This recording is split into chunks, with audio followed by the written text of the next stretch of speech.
Hola. En el otoño de 1853, en una plantación de azúcar en ruinas, a 40 millas al sur de Baton Rouge, una criada esclavizada llamada Céline recibió la orden de entrar en la alcoba de su ama y echar el cerrojo por dentro. No volvió a salir durante 11 días. Cuando el capataz por fin rompió la cerradura en la mañana del 14 de noviembre, lo que encontró dentro de aquella habitación con las contraventanas cerradas era tan indecible que la familia pagó $600 en plata al sheriff de la parroquia para que quemara todos los documentos relacionados con la sucesión de Madame Honorine Thibodeau. Pero sobrevivieron 3 páginas. Habían sido dobladas dentro del forro del delantal de una esclava y sacadas por la puerta trasera de Bellefontaine antes del amanecer. He pasado 4 años siguiendo el rastro de esas páginas, y lo que contienen reescribe todo lo que creíamos saber sobre cómo se transfería la riqueza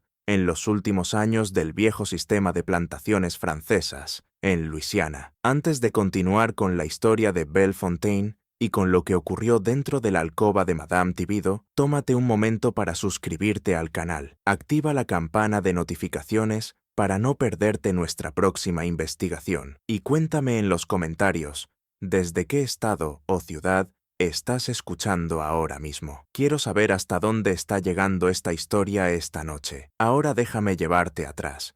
Déjame llevarte a una parroquia ribereña, donde el musgo español colgaba tan pesado de los robles vivos que apagaba el sonido, donde los calderos de azúcar hervían día y noche desde octubre hasta enero, y donde una sola familia, los Thibodeau, había cargado el mismo terreno bajo de 720 arpents desde 1741. Bellefontaine no era la plantación más grande de la parroquia, pero sí la más antigua. La casa principal había sido construida al estilo colonial francés, elevada sobre pilares de ladrillo para resistir las crecidas del Mississippi, con una galería envolvente sombreada por 6 robles enormes, plantados por el fundador, Armand Thibodeau, más de un siglo antes de que empiece nuestra historia. Las paredes eran de ciprés, los suelos eran de hard pine, tan oscuros que parecían casi negros, y para cuando Madame Honorine Thibodeau guardó cama en la primavera de 1853, la casa había sobrevivido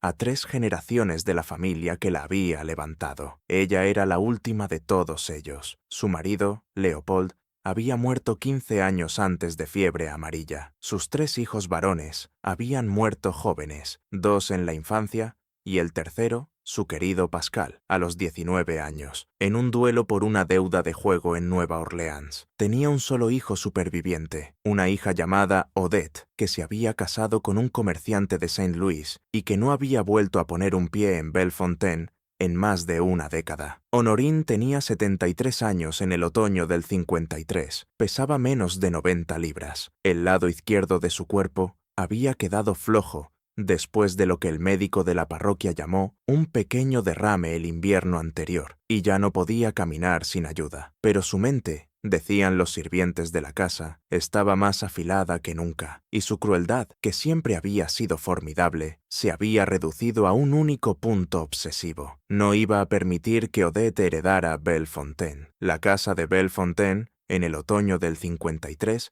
estaba compuesta por las siguientes personas: la propia Madame Honorine, confinada en la gran alcoba de la esquina, en el segundo piso, con vistas a los jardines traseros; su sobrino Armand Pontalba, de 34 años, soltero, que había llegado de Nueva Orleans 3 años antes, supuestamente para ayudar a administrar la propiedad, y que no se había marchado; un capataz llamado Bertrand Sicard, un cajún de la cuenca de la Chafalaya, tosco en sus maneras pero exacto en su trabajo; una ama de llaves criolla llamada Madame Voisin, nacida libre en Saint-Domingue, que había llegado a la plantación siendo niña, después del levantamiento, y que había servido a la familia Thibodeau durante 51 años, y 47 hombres, mujeres y niños esclavizados, de los cuales 9 trabajaban dentro de la casa y el resto en los cañaverales y en el ingenio azucarero. De esos 9 esclavos de la casa, hay un nombre que nos importa por encima de todos los demás. Céline tenía 26 años, había nacido en Bellefontaine. Su madre, una costurera llamada Philomène, había sido la criada personal de Honorine durante 30 años antes de morir de tisis en el invierno del 51. Después de la muerte de su madre,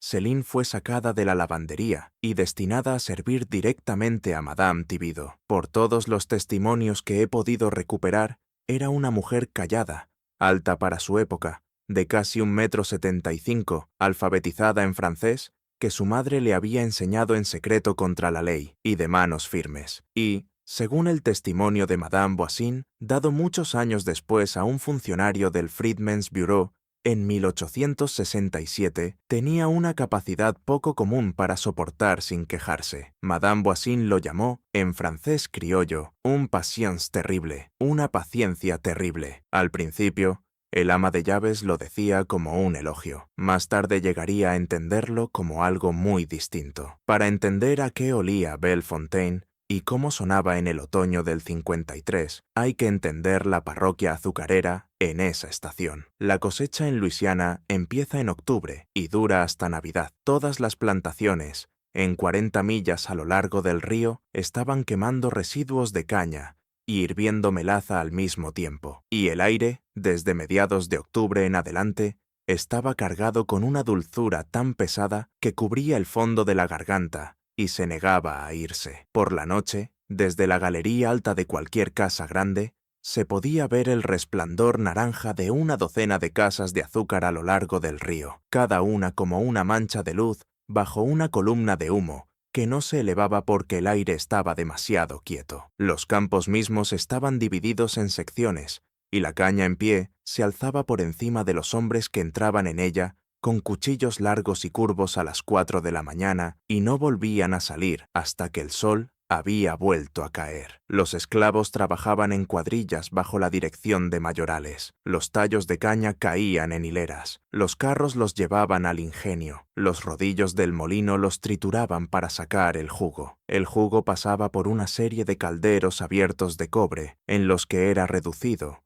purificado y, al final, granulado. El trabajo no se detenía. El fuego bajo los calderos no se apagaba de octubre a diciembre. Los hombres que atendían las calderas dormían en turnos de 4 horas, y la mitad de ellos estaba muerta por accidentes, agotamiento o neumonía antes de llegar a los 40 años. Ese era el sistema con el que había funcionado Bellefontaine, sin cambios en lo esencial, desde 1741, y lo único que cambiaba de una generación a otra eran los nombres de las personas que lo sostenían y el lento perfeccionamiento de la crueldad necesaria para mantenerlo en marcha. Para 1853, la plantación producía aproximadamente 400 hogsheads de azúcar al año, a precios que oscilaban entre 5 y 9 centavos por libra en el mercado de Nueva Orleans. En un buen año, generaba unos $30,000 de ingresos. En un mal año, no producía nada y tenía que mantenerse a crédito con los factores de Gravier Street. El testamento vigente de Madame Honorine, el que había sido redactado en 1841 tras la muerte de su marido, valoraba toda la propiedad, incluidas las tierras, los edificios, la maquinaria y las 47 personas esclavizadas, entre $120,000 y $150,000. En 1853, eso equivalía a varios millones en moneda actual. Era, en otras palabras, una fortuna. Y era esa fortuna y el siglo de sangre acumulada que la había producido, lo que Madame Honorine se preparaba para convertir en un arma contra su hija en las últimas semanas de su vida. Madame Voisin merece un segundo párrafo. Tenía 63 años en el otoño del 53. Había nacido en Jérémy, en la costa sur de lo que entonces era la colonia francesa de Saint-Domingue, hija de una mujer libre de color que llevaba un pequeño negocio de costura. Tenía 12 años en el verano de 1803, cuando su madre la subió a una goleta rumbo a Nueva Orleans, junto con otros 240 refugiados que huían del derrumbe final del régimen colonial francés. Había llegado a Luisiana sin nada. A los 14 años entró en la casa de los Thibideau como ayudante de cocina, bajo un acuerdo cuyos detalles se han perdido en el registro, y a lo largo de 5 décadas ascendió hasta convertirse, aunque no de nombre, en la administradora de la casa. Había visto morir a Leopold Tibido. Había asistido en el parto de 2 de los hijos de Madame Honorine. Había colocado los cuerpos de ambos bebés sobre la mesa del comedor para que la familia los velara. Había visto a Pascal Tibido pasar de ser un muchacho reflexivo a un joven temerario, y no se había sorprendido, aunque sí profundamente apenado, cuando llegó desde Nueva Orleans la noticia de que había muerto en el duelo. Conocía a Odette desde que nació. Conocía a Céline desde que nació. Entendía todo lo que estaba ocurriendo en el otoño del 53 porque llevaba 50 años viendo cómo la familia que le pagaba el salario se preparaba para este momento sin saber que lo estaba haciendo. Y había decidido, aunque todavía no se lo había dicho a nadie, que no iba a permitir que la anciana de arriba terminara su obra. Bertrand Sicard, el capataz, tenía 39 años. Era hijo de pescadores acadianos de la cuenca de la Chafalaya. Poco instruido, capaz, violento cuando hacía falta, no sádico según los estándares de su oficio, y leal a quien le pagara el sueldo, había trabajado en Bellefontaine durante 9 años, el tiempo suficiente para conocer los cañaverales mejor que ningún otro hombre de la plantación. No le gustaba Armand Pontalba, respetaba a Madame Honorine, del mismo modo en que un hombre respeta a un animal peligroso, y, a lo largo del verano anterior, había empezado a preguntarse en privado si no debería buscar trabajo en otro sitio, porque sentía, sin poder ponerle nombre, que algo en Bellefontaine estaba llegando a su fin. La cosecha de azúcar del 53 estaba destinada a ser la más rentable en 20 años. Los precios en Nueva Orleans eran altos, las lluvias habían llegado en el momento adecuado, la caña alcanzaba los 11 pies de altura a mediados de octubre, y el molino iba a empezar a funcionar el día 24. Pero en la tarde del 12 de octubre ocurrió en Bellefontaine un hecho que terminaría atrayendo al sheriff de la parroquia, a un notario de Baton Rouge, a un sacerdote católico de Donaldsonville, y finalmente a un grupo de hombres con palas, hasta un lugar del jardín trasero, donde no se suponía que hubiera nada enterrado. Aquella tarde, Madame Honorine mandó llamar a su sobrino Armand a su alcoba. Llevaba 8 días negándose a recibirlo. Cuando él llegó, ella estaba sentada erguida entre las almohadas, lo cual ya era inusual, y sostenía sobre el regazo una cartera de cuero sellada que Madame Voisin identificaría después como aquella en la que Leopold Tibido guardaba sus papeles privados más importantes y que no se había abierto desde su muerte. Armand salió de la alcoba 40 minutos después. Según la muchacha de cocina que lo vio en la escalera trasera, estaba blanco como el lino. Fue directamente a los establos. Ordenó que ensillaran su caballo. Luego cabalgó hasta Donaldsonville y no regresó hasta 3 días más tarde. En la tarde del 15 de octubre, Armand regresó con un notario. El notario era un hombre llamado Auguste Delacroix, de 61 años, conocido en toda la parroquia como un redactor meticuloso de testamentos y actas de donación. Llevaba un portafolios de cuero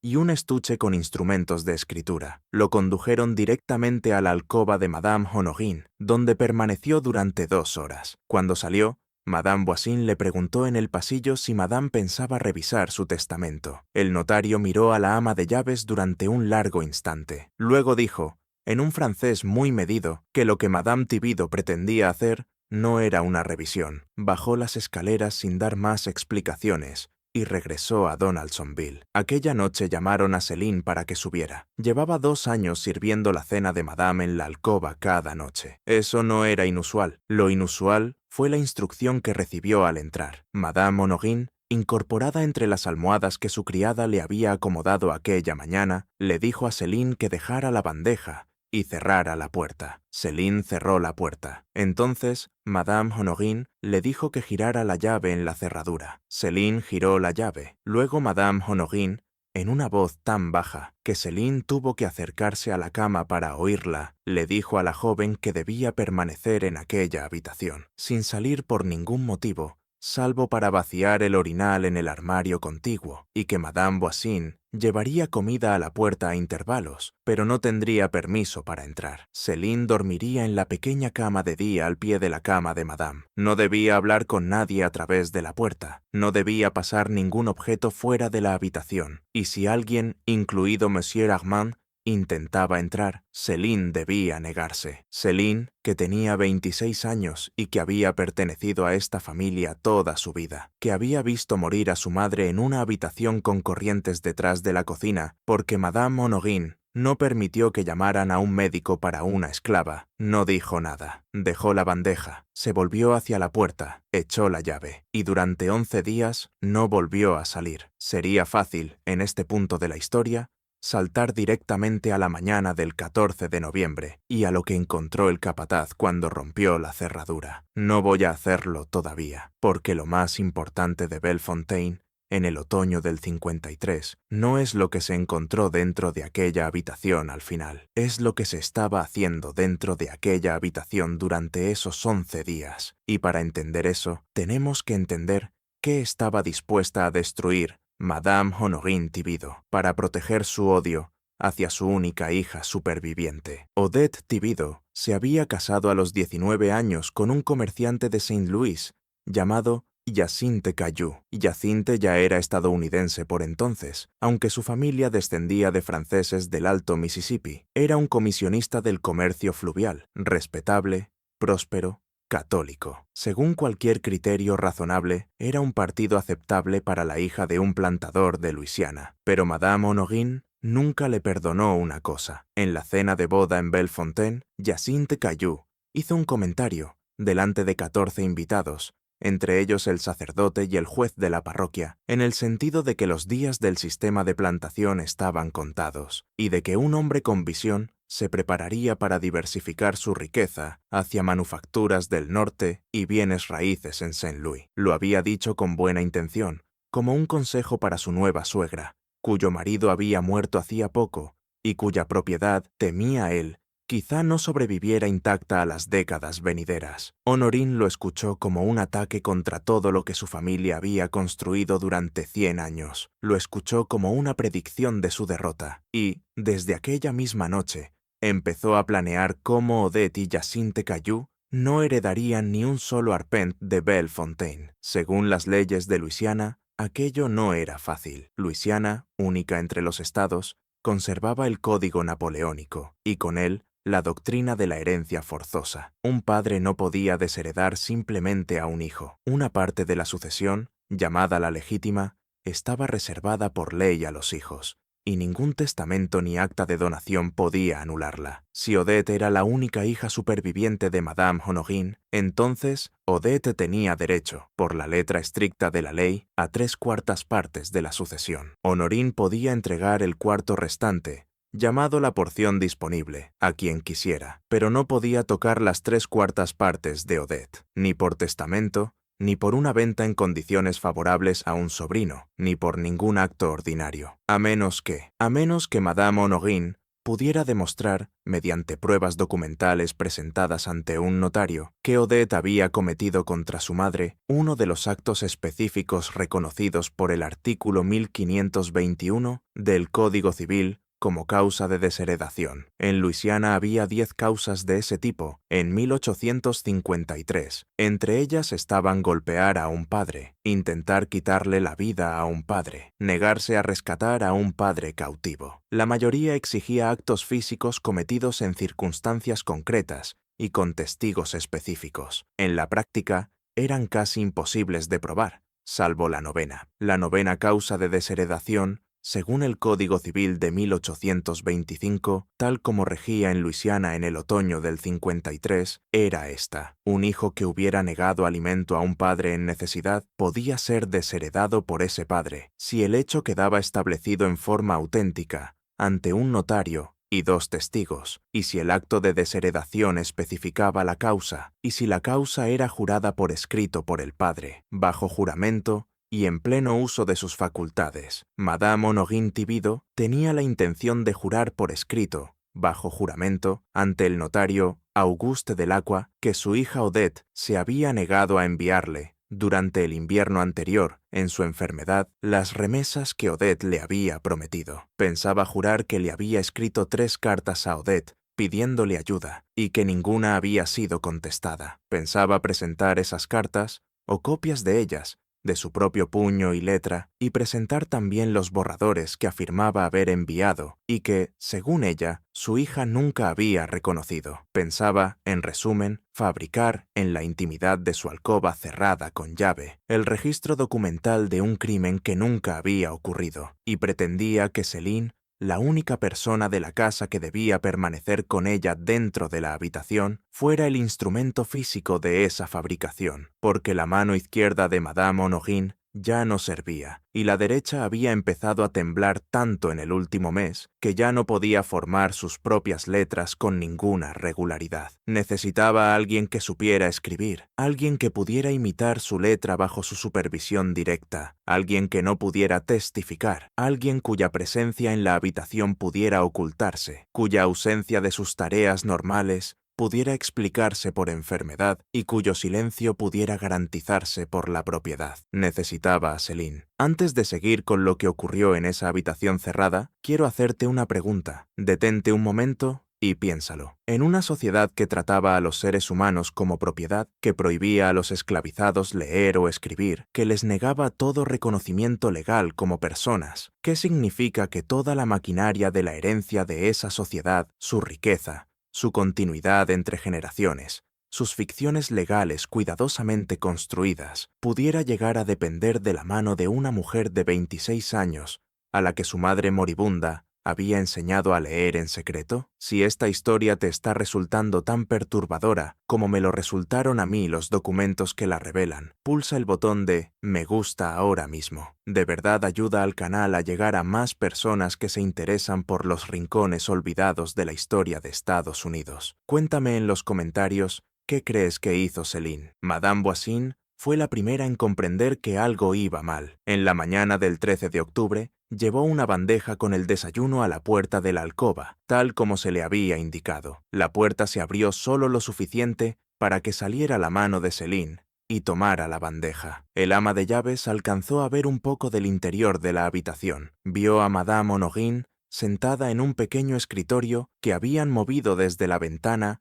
hasta el lado de la cama. Vio papeles, vio un tintero, vio a Céline de pie detrás de la silla de Madame, con la mano, insistiría Madame Voisin más tarde, guiando la mano de Madame sobre una hoja de papel. Aquella noche, Madame Voisin fue a ver a Armand. Le contó lo que había visto. Armand estaba borracho, como solía estar casi todas las noches en esa época del año, pero la escuchó. Dijo que su tía tenía derecho a la privacidad de su propia alcoba. Dijo que el ama de llaves debía ocuparse de sus propios asuntos. Dijo que, si Madame Voisin valoraba su puesto, no mencionaría aquello a nadie más de la casa. Luego se sirvió otra copa de brandy, pero Armand no era tan indiferente como fingía. Esa misma noche, después de que Madame Voisin se retirara a sus aposentos, subió las escaleras y se quedó un largo rato de pie frente a la alcoba de su tía. Desde dentro, oyó la voz de su tía, hablando en el murmullo bajo y continuo del dictado. Oyó el sonido de una pluma raspando el papel. No oyó en absoluto la voz de Céline. Volvió a bajar las escaleras. Escribió una carta al notario del Aqua, en Donaldsonville. Le dio la carta al mozo de cuadra con instrucciones de salir a caballo antes del amanecer. Y entonces empezó a esperar. Lo que Armand quería en el otoño del 53 era un poco más complicado de lo que parecía. Era el pariente varón más cercano de Madame Honorine después de su hija. Era un Pontalba por parte de madre y un Tibido de sangre por parte de abuelo. Había llegado a Bellefontaine en la primavera de 1850 porque había perdido su propia herencia en las casas de faro de Nueva Orleans y no tenía a dónde ir. Su tía lo había acogido de mala gana. Le había dado la habitación de invitados del ala norte y una asignación de $40 al mes. Había dejado claro, una y otra vez, delante de él y delante de otros, que no heredaría nada. La propiedad debía pasar en 3/4 partes a Odette por herencia forzosa y 1/4 parte, por testamento, a la diócesis católica de Nueva Orleans para el mantenimiento de un hospital de caridad. La diócesis,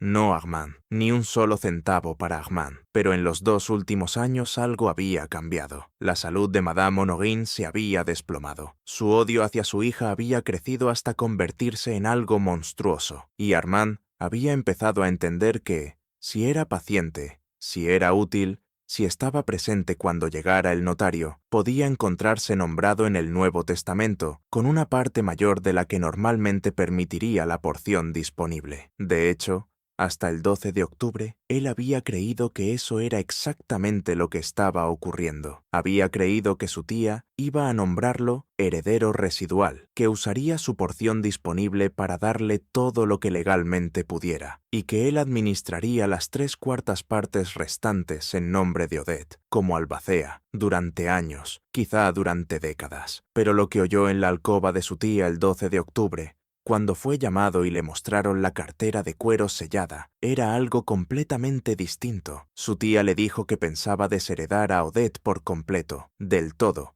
mediante una declaración jurada bajo el artículo 1521. O, más exactamente, le dijo que luego dejaría toda la propiedad, cada arpent, cada esclavo, cada mueble, mediante un nuevo testamento, a 2 partes en conjunto. A él mismo, Armand Pontalba, le correspondería la mitad, y a la diócesis de Nueva Orleans le correspondería la otra mitad, en fideicomiso para una fundación en nombre de su hijo muerto, Pascal, la mitad de Bellefontaine, la mitad de 720 arpents de tierra azucarera, la mitad de 47 esclavos, la mitad de la propia casa, la casa colonial francesa más antigua de la parroquia, con sus muros de ciprés, sus suelos de pino oscuro y sus 6 robles enormes. Era más de lo que Armand había soñado jamás, y salió de aquella alcoba el 12 de octubre blanco como el lino, no porque estuviera horrorizado, salió blanco como el lino, porque, por fin, entendió que se había vuelto necesario para la venganza de su tía, y porque entendió que esa venganza lo haría rico, y porque alguna parte de él, la parte que todavía recordaba haber sido un niño y haber estado en brazos de su tía en la galería de Bellefontaine, en una noche de verano 30 años antes, retrocedió ante lo que estaba a punto de ayudar a su tía a hacerle a su única prima. Retrocedió, y luego cabalgó hasta Donaldsonville y volvió con el notario. El notario, Auguste Delacroix, merece un párrafo propio. No era un mal hombre. Era, según los estándares de su tiempo y de su profesión, un hombre concienzudo. Llevaba 40 años redactando testamentos en las parroquias del río y había visto toda clase de crueldad familiar que la riqueza puede engendrar. Sabía, cuando llegó a Bellefontaine el 15 de octubre, lo que Madame Honorine proponía. Había recibido su carta preliminar la semana anterior. Había leído 3 veces el artículo 1521 durante el trayecto hacia la plantación, y había tomado, antes de desmontar en la avenida de Robles, una decisión privada. Tomaría declaración a Madame, la registraría, aceptaría las pruebas que ella presentara, pero no certificaría el acto de desheredación hasta haber escrito personalmente a Odette Caillou en Saint-Louis y haberle dado la oportunidad de responder. La ley no lo exigía. Según el código, bastaba con la declaración jurada del padre o de la madre ante el notario y 2 testigos, pero Delacroix tenía su propia conciencia y guardaba en la sala de su despacho en Donaldsonville 3 cartas de Odette Caillou, escritas durante los 18 meses anteriores al sacerdote de la parroquia de Donaldsonville, preguntando por la salud de su madre e incluyendo remesas en efectivo para el cuidado de su madre, a discreción del sacerdote, ya que la madre se había negado a cartearse directamente. Delacroix sabía, en otras palabras, que la afirmación de Madame Honorine era falsa. Todavía no sabía cómo iba a actuar ante ese conocimiento, pero ya había decidido, mientras avanzaba por la avenida de Robles el 15 de octubre, que tampoco actuaría en contra de ello. Pasó 2 horas en la alcoba, tomó por escrito, con la letra precisa de un notario, las declaraciones juradas que Madame Honorine le dictó. Anotó en su diario privado que las declaraciones de Madame estaban respaldadas por lo que ella llamaba copias de sus cartas y de cartas supuestamente enviadas por su hija, y que todos esos documentos, observó con interés, parecían estar escritos por la misma mano, concretamente la de la propia Madame Honorine. Anotó que las supuestas cartas de Odette contenían varios giros del francés de Luisiana que Odette, después de haber vivido una década en Saint Louis y de haber escrito a su madre en inglés durante años, difícilmente habría usado. Anotó que Madame Honorine estaba dictando sus declaraciones con una voz que, aunque débil, era completamente lúcida y que parecía estar en pleno uso de sus facultades dentro del significado legal de ese término. Anotó todo eso y después tomó los documentos que Madame Honorine le entregó, los selló en una cartera de cuero, los guardó al día siguiente en un arcón cerrado con llave y atornillado al suelo de su despacho, y esa misma noche escribió una carta a Odette Caillou en Saint Louis, sin decirle nada concreto, pero pidiéndole que fuera de inmediato a Luisiana por un asunto relacionado con la sucesión de su madre. Esa carta no llegaría a Saint Louis hasta el 2 de noviembre. Odette no saldría de Saint Louis hasta el 5 de noviembre. No llegaría a Bellefontaine hasta el 18 de noviembre. Para entonces, todo habría terminado. Mientras tanto, dentro de la alcoba cerrada con llave, durante los últimos días de octubre y las 2 primeras semanas de noviembre, Céline estaba haciendo lo que le habían ordenado hacer. Y era algo que casi nadie en la casa entendía, porque casi nadie en la casa habría podido hacerlo. Estaba falsificando la correspondencia de su ama bajo la dirección de Madame Honorine. Sentada ante el pequeño escritorio junto a la cama, Céline iba produciendo, una tras otra, las cartas que constituirían la prueba de la supuesta negativa de Odette a darle apoyo. Había 3 categorías. La primera, copias de cartas que Madame Honorine afirmaba haber escrito a Odette durante el invierno anterior, suplicándole que enviara remesas. Céline las hacía imitando la letra de su ama, una letra que había estudiado durante 2 años observando a Madame Honorine escribir. La segunda, cartas de Odette a Madame, respondiendo con negativas o con silencio. Estas eran más difíciles. Céline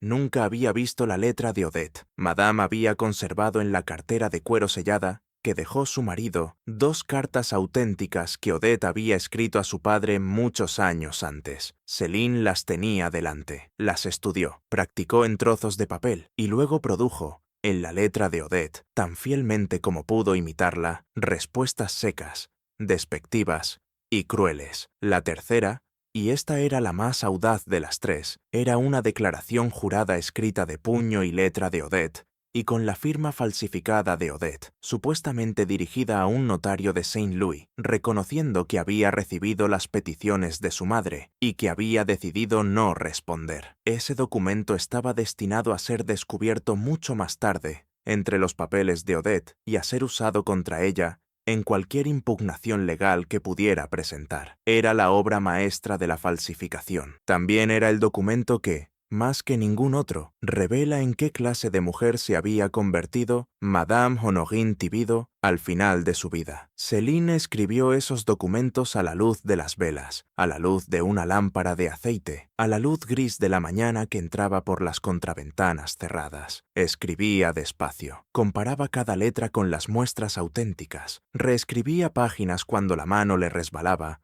o cuando la imitación vacilaba. Madame Honorine la observaba, corrigiendo, insistiendo, exigiendo que el lenguaje fuera propio de la época, que el papel fuera envejecido con café diluido, que la tinta se mezclara con la cantidad justa de tinta ferrogálica para parecer antigua. Cuando Céline terminaba un documento, Madame Honorine lo tomaba con su mano derecha temblorosa, se lo acercaba al rostro y lo leía. A veces asentía, y Céline lo apartaba a la pila de los terminados. A veces negaba con la cabeza. Se lo devolvía, y Céline lo quemaba en el pequeño plato de porcelana junto a la cama y volvía a empezar. El proceso físico de producir una falsificación convincente en 1853 era más complicado de lo que podríamos pensar. El papel, para empezar, no podía conseguirse nuevo y luego hacerse pasar por viejo. El grano del papel, su peso, su contenido de trapo, la marca de agua, todo tenía que coincidir con lo que habría estado disponible en el año en que supuestamente se había escrito la carta. Madame Honorine tenía, para ese fin, una pila de hojas en blanco que había ido reuniendo durante años a partir del reverso de correspondencia antigua, cortando las partes vacías y guardándolas en un cajón cerrado con llave. Tenía hojas de 1852, de 1851, de 1850, cada una separada con una cinta y etiquetada. La tinta también tenía que corresponder al periodo. La tinta ferrogálica, en la década de 1850, se oxidaba hasta adquirir un tono específico de marrón con el paso de meses y años, y una tinta recién preparada no podía reproducir ese color sin envejecimiento. Madame también había preparado de antemano un pequeño frasco de tinta muy oxidada, guardada de la correspondencia de su marido después de su muerte en el 38, que había diluido y que ahora reservaba para los documentos más delicados. El café diluido no se usaba en toda la hoja, sino en pequeñas manchas en las esquinas, imitando el moteado natural que desarrolla el papel viejo. Los pliegues tenían que reproducir el patrón que una carta habría adquirido al ser doblada dentro de un sobre, llevada en una alforja, desdoblada, vuelta a doblar y guardada en un cajón. Céline aprendió a imitar todo eso. Lo aprendió en 3 días. La letra en sí era la parte más difícil. La escritura de una persona es tan distintiva como la voz y cambia de forma sutil a lo largo de la vida. La letra de Madame Honorine en 1853 no era la misma que había tenido en 1843, y una falsificación fechada 10 años antes tenía que reflejar esa letra anterior, lo que significaba que Céline tenía que trabajar no solo con la escritura actual de Madame, sino también con muestras antiguas que Madame sacaba de la cartera de cuero, cartas que Madame había escrito a su marido en los años 30, a su madre en los años 20. Céline tuvo que aprender 3 versiones distintas de la letra de su ama y reproducir cada una con constancia. La letra de Odette, de la que Céline solo tenía 2 cartas antiguas como referencia, era todavía más difícil. Odette, cuando era joven, escribía con una letra más redonda y más cuidadosa que la que probablemente usaba ahora. Céline tuvo que extrapolar, tuvo que imaginar en qué se habría convertido esa letra 20 años después, bajo la presión de una casa de comerciante en Saint Louis, y producirla. Madame Honorine, observándola, comprendió después del primer día que había elegido bien. La mano de Céline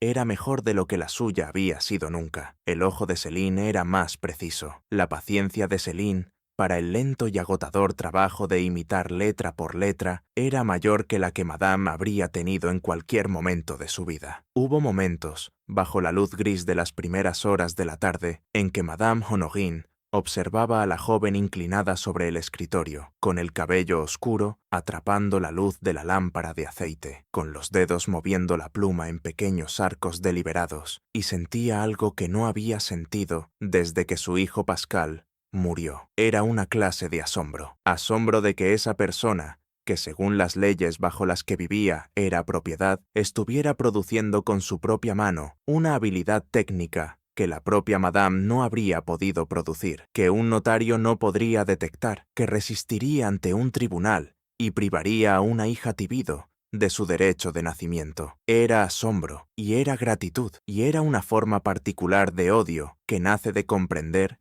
que la mano de la que una depende es la mano cuya existencia ha intentado impedir. Durante los 3 primeros días, Céline trabajó en silencio. Madame Honorine hablaba solo para dar instrucciones. Céline respondía solo con monosílabos. Comían por separado. Madame de la bandeja que Madame Voisin llevaba y que Céline tenía que llevar desde la puerta hasta la cama. Y Céline de lo que quedaba después de que su ama hubiera terminado. No hablaban entre ellas de lo que estaban haciendo ni de por qué. Pero al 4.º día, algo empezó a cambiar. Y esta es la parte de la historia que yo no esperaba cuando empecé a reconstruirla, y la que cambia por completo su sentido. Madame Honorine empezó a hablar, no para dar instrucciones, no para dictar, sino a hablar de su vida, de sus hijos, de Pascal, que había muerto en el duelo a los 19 años, de la forma en que Pascal se reía, del color verde particular de sus ojos, de su marido, Leopold, a quien había amado y no amado, a quien había ayudado a atravesar 3 malas cosechas en los años 40, y cuyo juego casi los había arruinado a todos, de su madre y de la madre de su madre, y de la fundación de Bellefontaine por su abuelo Armand, que había remontado el Mississippi desde Nueva Orleans cuando era un muchacho y había despejado los primeros 100 arpents con sus propias manos, y con las manos de los 11 hombres senegambianos que había comprado en el mercado de Chartres Street en la primavera de 1740, de Odette, de cómo Odette, de niña, tenía miedo de las tormentas que llegaban desde el Golfo, y de cómo Honorine se sentaba con su hija durante esas tormentas, y de cómo había creído en aquellos momentos que amaba a su hija más de lo que había amado a nadie, de cómo ese amor se había corrompido hasta convertirse en algo que no sabía nombrar, de cómo ahora odiaba a su hija, de cómo ese odio era lo único que la mantenía viva, de cómo sabía, con absoluta claridad, que ese odio era malo y que iba a morir con él, que iba a arrojar todo lo que tenía a la boca de ese odio antes de irse. Céline escuchaba, seguía escribiendo. A veces Madame Honorine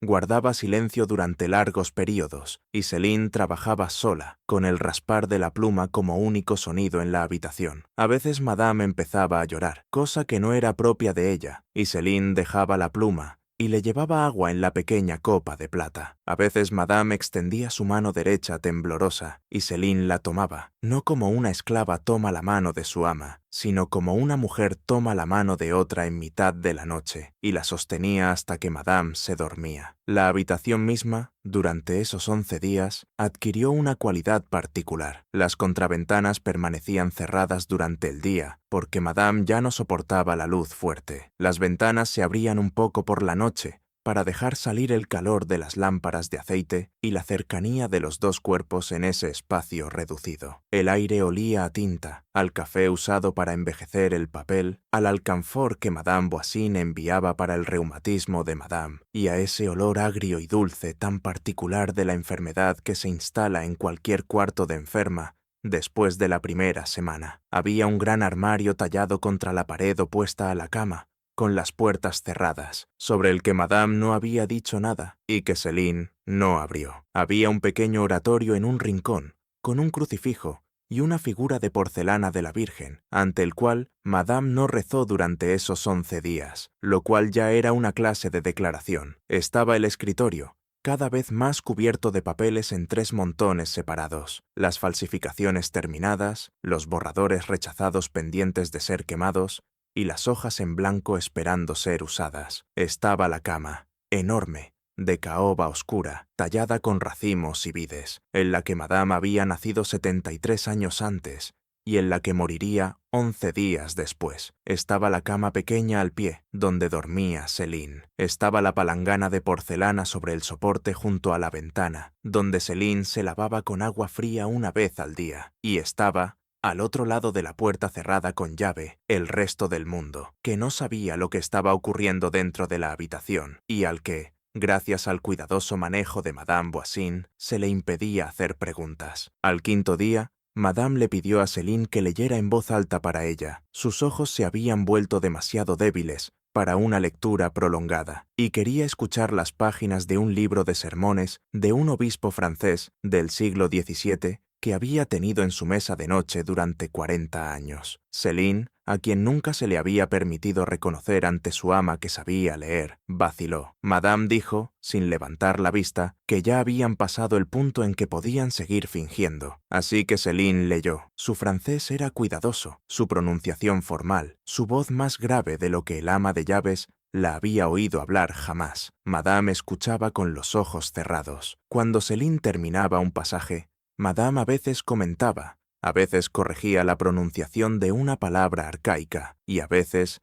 simplemente le pedía que siguiera. Durante 1 hora cada tarde, durante los 6 días restantes, hicieron esto. Una mujer que había poseído a otra mujer durante toda la vida de esa otra mujer, escuchándola leer un libro de sermones católicos sobre la misericordia, en la luz gris de una habitación con contraventanas cerradas, en la que ambas estaban fabricando juntas la prueba de un crimen que no se había cometido contra una mujer a la que ninguna de las dos había visto en una década. Al 6.º día, Madame le preguntó a Céline si su madre, Philomène, había sido feliz. Céline dejó la pluma. Pensó la pregunta durante mucho tiempo. Dijo al final que no sabía si su madre había sido feliz. Dijo que su madre la había amado. Dijo que su madre le había enseñado a leer en un rincón de la cocina, los domingos por la tarde, cuando la familia estaba en misa, usando un palo para trazar letras sobre una superficie de la mesa cubierta con harina, de modo que no quedara ninguna prueba escrita. Dijo que su madre le había repetido muchas veces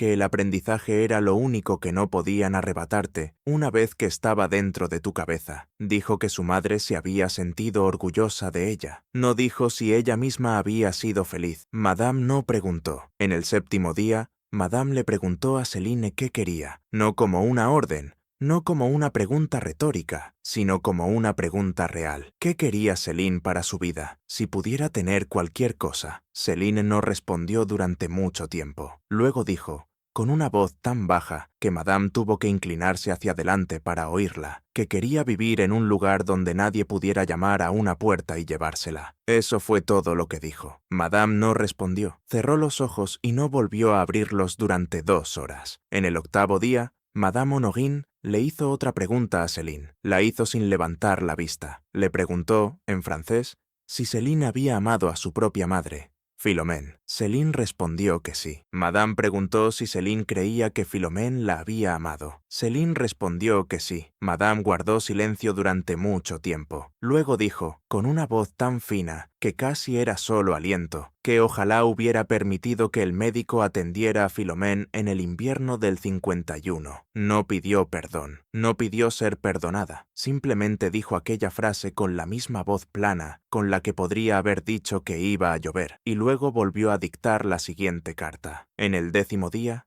Céline hizo algo que nadie le había ordenado, algo que no había planeado, algo que, por lo que puedo decir a partir de lo que ha sobrevivido, ni siquiera entendió del todo que estaba haciendo hasta que el momento ya había pasado. Cambió. En ese momento estaba escribiendo la tercera y más peligrosa de las falsificaciones, la declaración jurada en la letra de Odette, y con la firma falsificada de Odette, en la que reconocía haberse negado a mantener a su madre. Llevaba 1 día y medio trabajando en ella. Madame Honorine, agotada, se había quedado dormida hacia las 3 de la tarde, con la cabeza caída hacia el pecho y la respiración áspera. Céline miró a su ama dormida, miró el documento que estaba produciendo, y en lugar de seguir con la letra de Odette, en lugar de seguir produciendo la falsa confesión de Odette, empezó, muy despacio, a escribir otra cosa. Escribió, con su propia mano, sobre una hoja limpia, la verdad. Escribió que ella, Céline, propiedad de Madame Honorine Thibido, de la plantación Bellefontaine,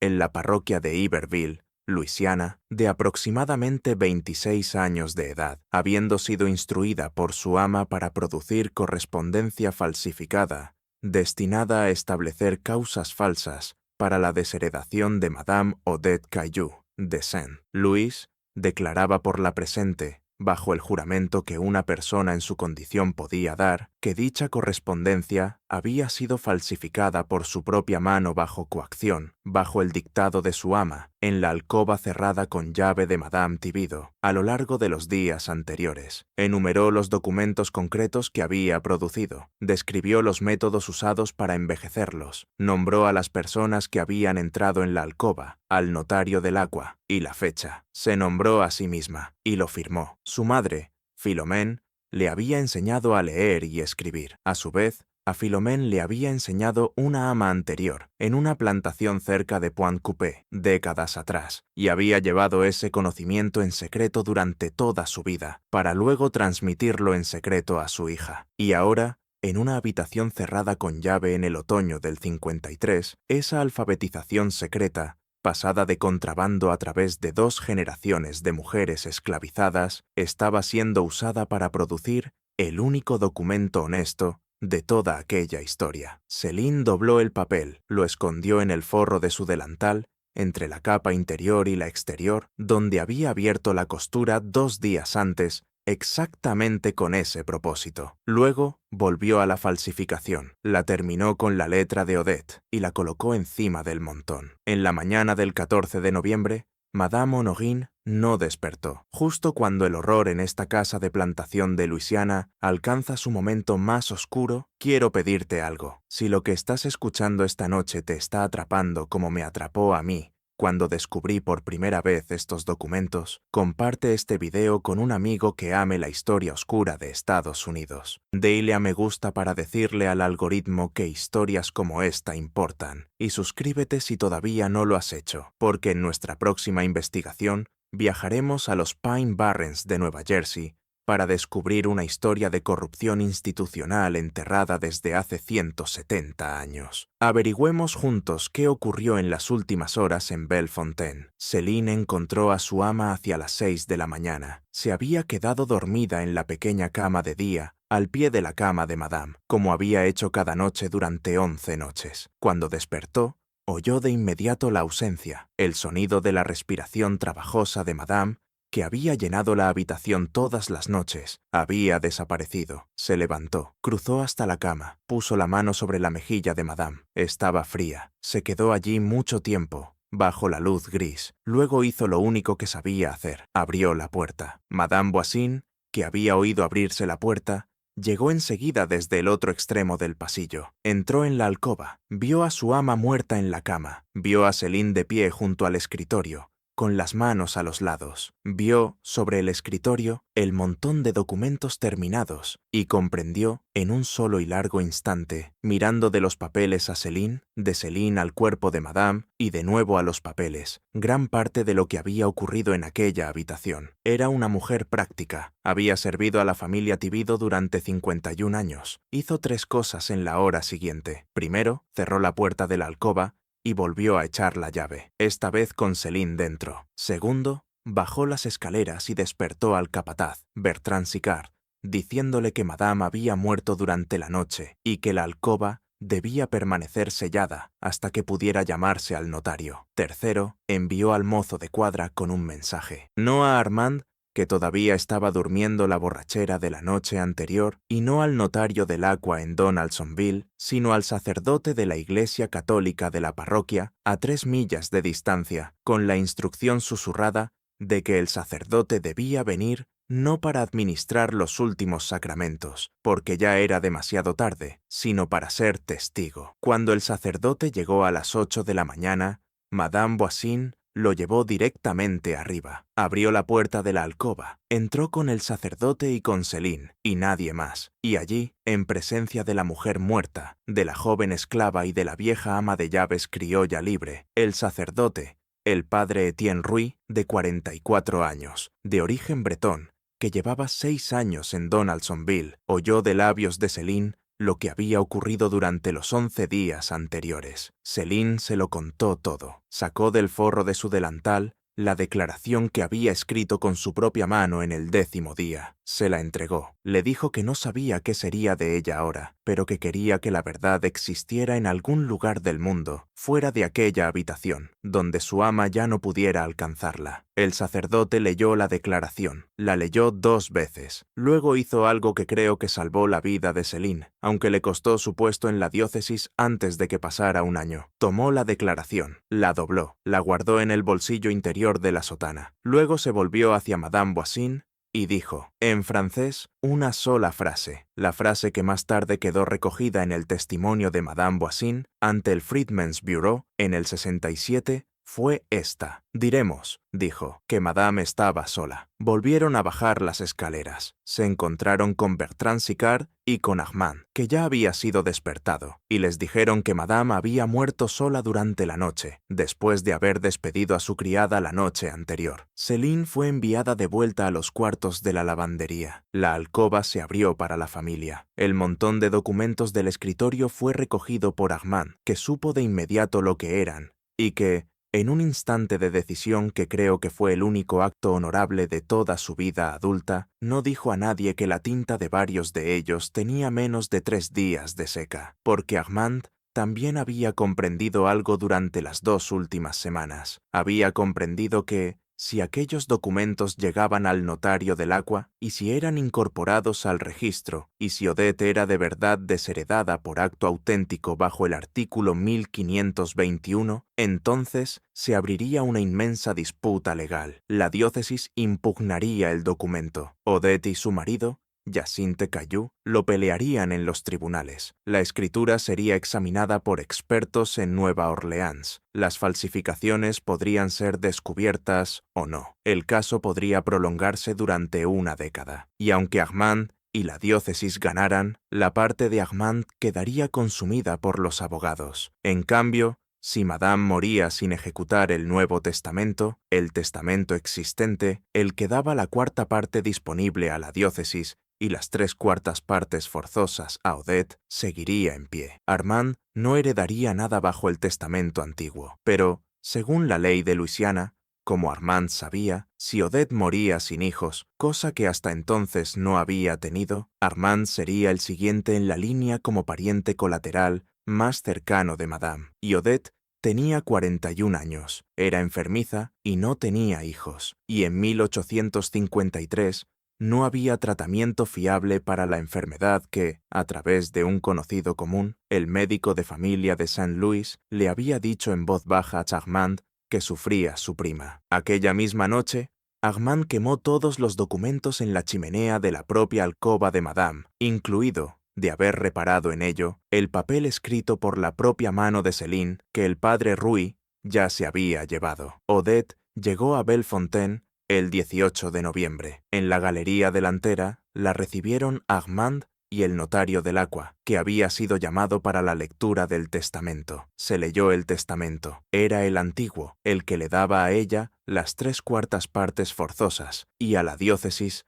la cuarta parte disponible. Odette lloró, no por su madre, sino por el alivio de 10 años de miedo a lo que su madre pudiera haber hecho. Su marido, Hyacinthe Caillou, tomó posesión de la propiedad en nombre de ella. Antes de que terminara la semana, Armand Pontalba recibió $2000 y su caballo, y le dijeron con toda cortesía que ya no era bienvenido en Bellefontaine. Volvió a Nueva Orleans, murió 4 años después de tifus, en una pensión cerca del French Market, y nadie lo echó de menos. Odette vivió 11 años más, nunca tuvo hijos, murió de la enfermedad que su madre conocía y nunca nombró un cáncer de pecho en St. Louis en el verano del 64, mientras la firma comercial de su marido estaba siendo arruinada por el bloqueo de la Unión en el Bajo Mississippi. Bellefontaine pasó, de acuerdo con su testamento, a su marido Hyacinthe, que la vendió en 1869 a un consorcio del norte. La casa fue usada como molino de arroz durante 30 años. Se incendió en 1902. Los cimientos aún pueden verse en un campo despejado, a 2 millas del camino del río, por cualquiera que sepa dónde mirar. El padre Etienne Rui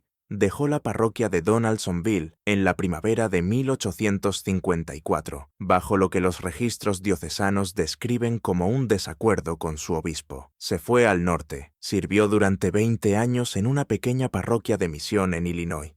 Murió en 1876. Entre sus papeles, cuando fueron enviados de vuelta al archivo diocesano de Nueva Orleans después de su muerte, había un sobre marcado en francés con una sola frase: la verdad de Bellefontaine. Dentro había 3 hojas de papel. 2 eran sus propias notas, hechas después de los hechos del 14 de noviembre. La tercera era la declaración de Céline, escrita de su propia mano. Ese sobre permaneció en el archivo diocesano, sin clasificar y sin catalogar, durante 97 años. Fue descubierto en 1973 por un estudiante de posgrado que trabajaba en una tesis sobre el derecho sucesorio de Luisiana. El estudiante no entendió lo que había encontrado. Fotocopió los documentos y devolvió los originales a la carpeta. Las fotocopias pasaron a su archivo de investigación. Ese archivo, después de que abandonara la tesis y dejara la vida académica, fue donado en 2008 a una pequeña sociedad histórica en Baton Rouge. Permaneció en una caja otros 11 años. Yo lo encontré por accidente en el otoño de 2019.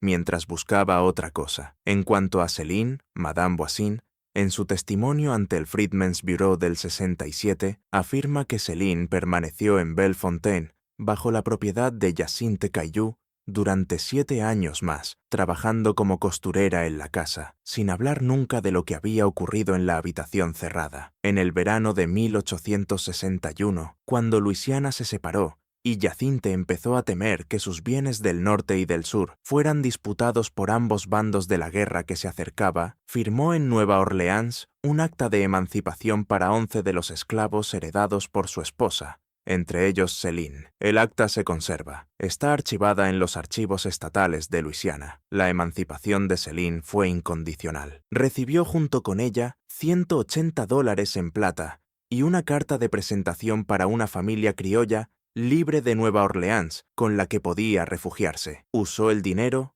y la carta. Se fue a Nueva Orleans. Trabajó como costurera en Faubourg Marigny durante la guerra. En 1868 se casó con un hombre libre de color llamado Jean-Baptiste Lafleur, que trabajaba como empleado para un factor de algodón en Canal Street. Tuvieron 2 hijos. Vivió hasta 1891. Está enterrada en el cementerio St. Louis número 2, en Nueva Orleans, en una pequeña tumba elevada sobre el suelo, que todavía sigue en pie, aunque el nombre en el mármol casi se ha borrado por completo. Hasta donde muestra el registro que ha sobrevivido, nunca habló de lo que ocurrió en la alcoba cerrada de Bellefontaine en el otoño del 53, ni con su marido, ni con sus hijos, ni con el Freedmen's Bureau. No dejó diario, ni memoria, ni cartas propias. El único documento que tenemos con su voz es el que escribió en el pequeño escritorio en el 10º día, con su ama dormida a su lado, y que sobrevivió porque un sacerdote bretón en Illinois lo guardó dentro de un sobre en su escritorio durante 22 años, y porque ese documento nos dice,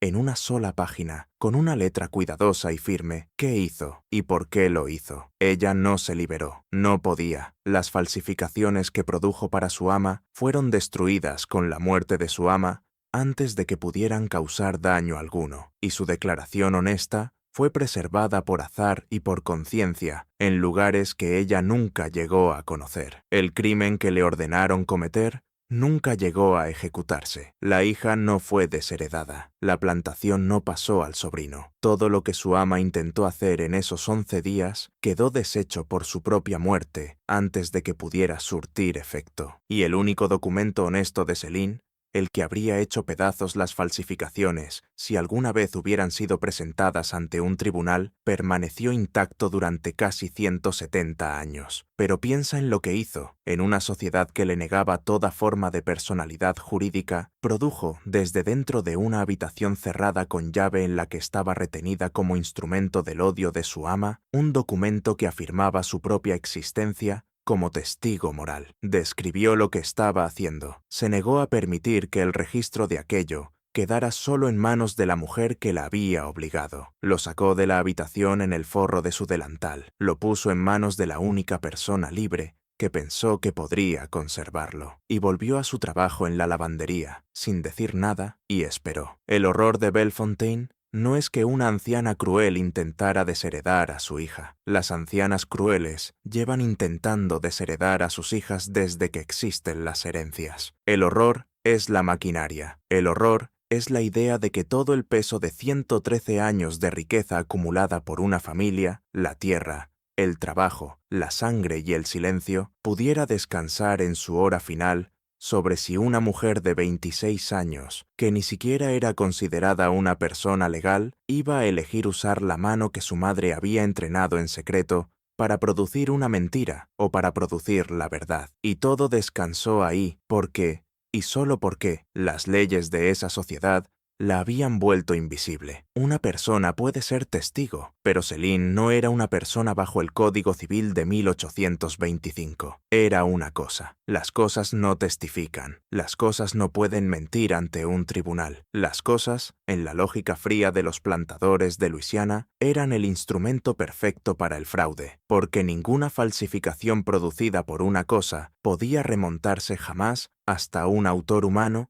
que pudiera ser llamado a una sala de justicia para confesar. Madame Honorine Thibideau entendía eso perfectamente. Por eso eligió a Céline. Por eso cerró la puerta con llave. Por eso creyó, mientras dictaba sus mentiras en la luz gris de octubre, que había resuelto de una vez por todas el problema de su hija heredera forzosa, simplemente recurriendo al único testigo de su casa, que jamás podría ser testigo. Se equivocó, no porque la ley cambiara. La ley no cambió, no porque descubrieran a Céline, porque no la descubrieron. Madame se equivocó porque Céline, cuya madre se llamaba Philomène y cuyo nombre de abuela no conocemos, había aprendido algo en secreto, a través de generaciones, que Madame nunca había imaginado. Había aprendido que la mano puede dar testimonio, incluso cuando la voz no puede. Había aprendido que el papel sobrevive a todo. Había aprendido que existen formas de hablar que no necesitan permiso, que pueden doblarse dentro del forro de un delantal, que pueden salir de una habitación cerrada con llave y ser colocadas en la palma de un sacerdote. Había aprendido, en otras palabras, que era una persona viva, y lo había sabido durante los 11 días enteros, mientras su ama estaba sentada a su lado,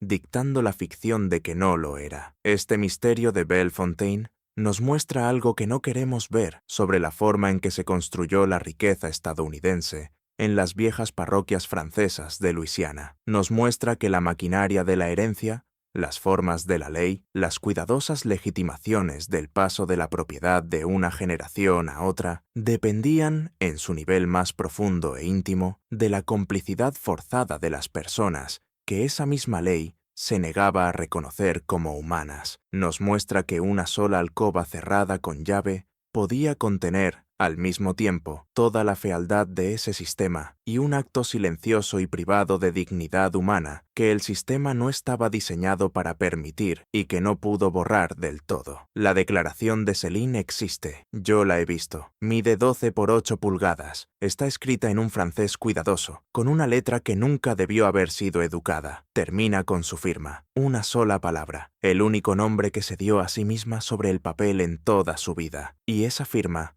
en el otoño del 53, en una habitación cerrada con llave de una plantación azucarera en ruinas en la parroquia de Iberville, suena más fuerte que todas las cartas falsificadas que su ama la obligó a escribir. ¿Qué piensas de esta historia? ¿Crees que cada rincón de ella ya ha salido a la luz? ¿O crees que todavía hay piezas enterradas en los archivos de Luisiana y en los viejos registros diocesanos que algún día podrían contarnos más sobre Céline, sobre el padre Rui, sobre Madame Voisin, sobre quién más pudo saberlo? Déjame tu opinión en los comentarios de abajo. Los leo todos. Si esta historia se ha quedado contigo esta noche, suscríbete al canal, activa la campana de notificaciones y comparte este video con alguien que ame la historia oscura de Estados Unidos. Te veré en la próxima investigación. Hasta entonces, sigue escuchando las voces que el registro no estaba diseñado para conservar. Están ahí. Solo tienes que saber cómo encontrarlas. Gracias, Pomerol.